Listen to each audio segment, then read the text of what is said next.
नमस्कार दोस्तों, हमारी आज की कहानी का नाम है पति का फर्ज। कामिनी दीदी, मानना पड़ेगा, आप 3 दिन रसोई में काम क्या नहीं करती। आपके घर पर तो कोई असर ही नहीं पड़ता। आपका बेटा रमन ही सारी रसोई संभाल लेता है। बड़ा ही आज्ञाकारी बेटा है। मेरा बेटा तो है ही लाखों में एक। जानता है अपने माँ के दूध का कर्ज कैसे उतारना है। कामिनी ने घर आई अपनी भाभी सपना से कहा, रमन आज के ज़माने का लड़का है, पुरानी दकियानूसी बातों में विश्वास नहीं रखता, इसीलिए अपनी माँ को रसोई में मदद कराना उसके लिए कोई बहुत बड़ा मुद्दा नहीं था। रमन अपनी माँ का आज्ञाकारी बेटा है। बचपन से ही उसने अपनी माँ को हर काम में मदद कराई है और उसका ये व्यवहार कामिनी की छाती गर्व से चौड़ी कर देता है। समय बीतता गया और थोड़े दिनों बाद रमन की शादी दिव्या से हो गई। रमन का प्रमोशन हो गया था और इसीलिए उसे एक अलग शहर में जाकर अपनी गृहस्थी बसानी पड़ी। शादी के कुछ महीनों बाद रमन ने अपने माँ बाप और अपनी बहन सोनिया को अपने शहर में रहने के लिए बुलाया। उनके आते ही दिव्या ने पलक पावड़े बिछा दिए। आने से पहले ही दिव्या ने क्या कुछ तैयारी नहीं कर रखी थी। उन लोगों के लिए उनका कमरा, गद्दे, रजाई, बाथरूम सब कुछ एकदम नंबर 1 बना कर रखा था। साथ ही रसोई में कितने ही तरीके के पकवान बनाकर भी तैयारी कर रखी थी। ख़ास तौर पर अपनी ननद सोनिया का पसंदीदा पाइनएप्पल केक। और जिस दिन ससुराल वाले आए थे उस दिन तो दिव्या ने अपने पूरे घर को ही सजा रखा था। ऐसी खातिरदारी देखकर कामिनी खुशी से फूली नहीं समा रही थी। छुट्टियों के दिन थे, इसलिए रमन के पास वक्त था और 5 दिन अपने घर वालों को खूब अच्छे से घुमाया। 5 दिन में उस शहर का जितना चप्पा चप्पा उन्हें घुमा सकता था उतने अच्छे से भ्रमण करवाया। वहीं दिव्या ने एक भी दिन अपनी सास को रसोई का एक भी काम नहीं करने दिया। उनके कहने से पहले ही दिव्या उनके लिए आगे से आगे तैयारी करके रख देती थी।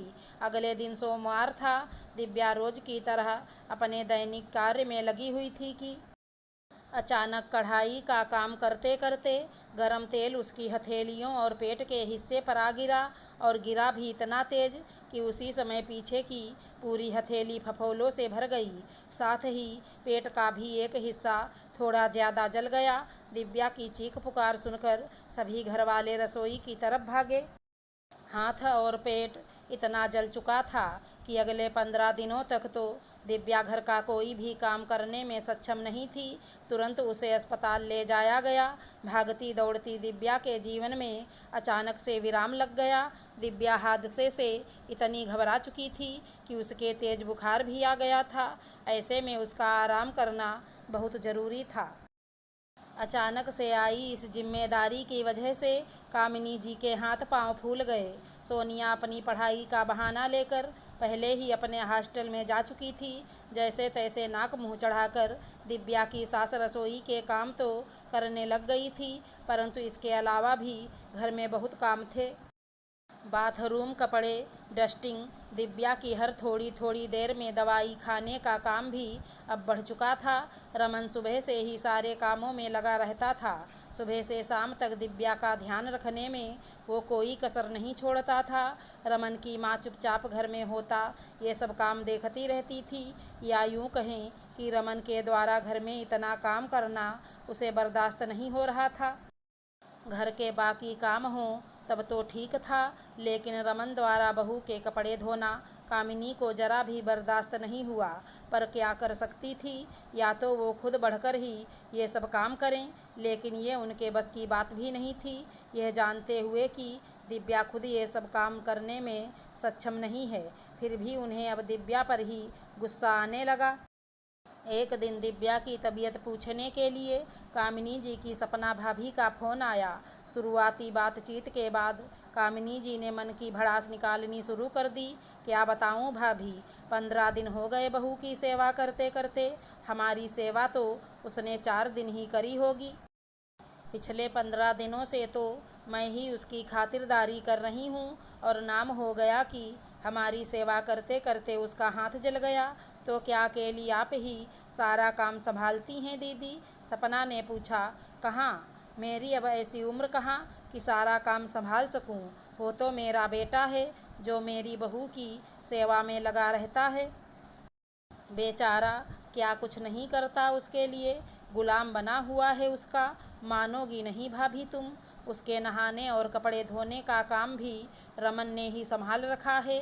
मेरे बेटे की नसीब की तो क्या बात कहूँ। बेचारे के जीवन में लाचारी लिखी थी, वो उसे सहनी पड़ रही है। क्या दिन आ गए भाभी।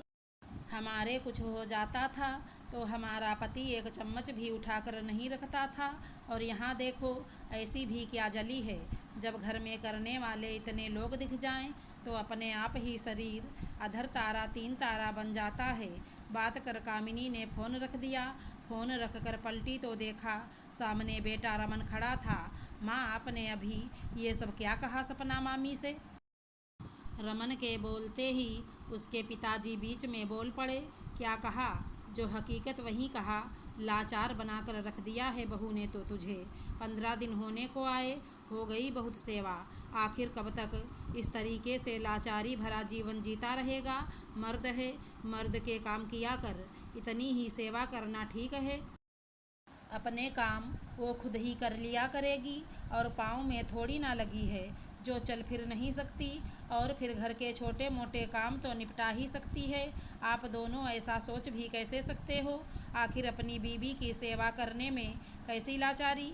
माँ, आश्चर्य होता है मुझे ये सोचकर कि ये वही माँ हैं जो महीने के 3 दिन मुझसे रसोई के सारे काम करा लेती थी, और आज अपनी बीवी की थोड़ी सी सेवा करने में उन्हें लाचारी महसूस हो रही है। तब तो आप सबको बड़े गर्व से कहती थी कि मैं आपके दूध का कर्ज उतार रहा हूँ, और पत्नी की सेवा करके क्या मैं एक पति का फर्ज नहीं निभा रहा हूँ। सोनिया तो दिव्या का हाथ जला उस दिन से ही हॉस्टल के लिए रवाना हो गई, जबकि उसके कॉलेज में पढ़ाई तक चालू नहीं हुई थी। जिस भाभी ने उसकी पसंद के खाने पीने घुमाने सभी तरीके की जिम्मेदारी इतने दिल से निभाई, उसकी सेवा वो एक दिन भी नहीं कर पाई। और क्या कह रही थी आप मामी से। दिव्या आपसे सेवा करा रही है। अगर रसोई में 2 समय का खाना बनाना सेवा करवाना है तो माँ नहीं चाहिए मुझे आपकी ऐसी सेवा।